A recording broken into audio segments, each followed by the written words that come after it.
amiguitos, bienvenidos a un nuevo video. Yo soy Yara. Yo soy Liz. Y espero disfruten el video. Bueno, aquí estamos nosotros investigando un bosque tenebroso. Si no nos llegan a encontrar, les ponemos la ubicación aquí abajo en los comentarios.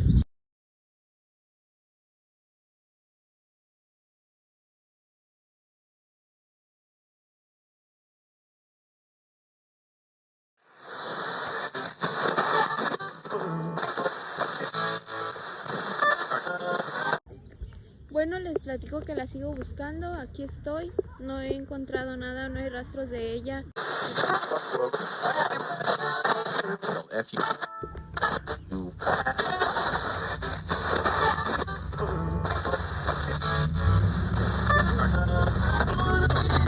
Esperen, ¿qué está pasando ahí?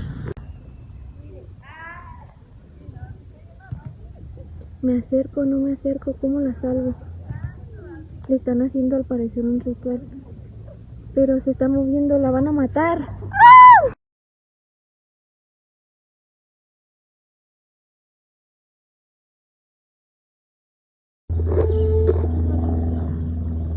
Pero sí se van a ir. A chingar a su madre. ¡Corre!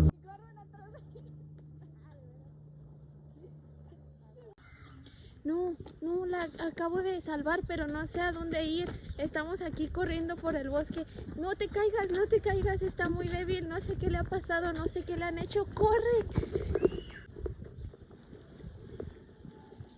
Rosa, ¿estás bien? Sí, siéntate. ¿Qué te pasa? Nada.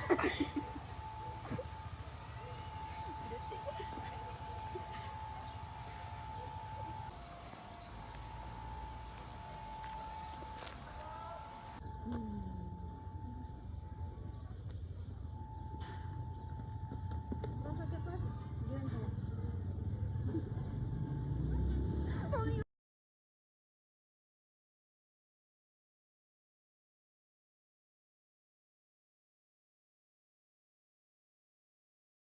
Bueno, ¿qué pasó ahí? No vayan a ir. De verdad, no vayan a ir. No puedo decir nada más, pero no vayan a ir.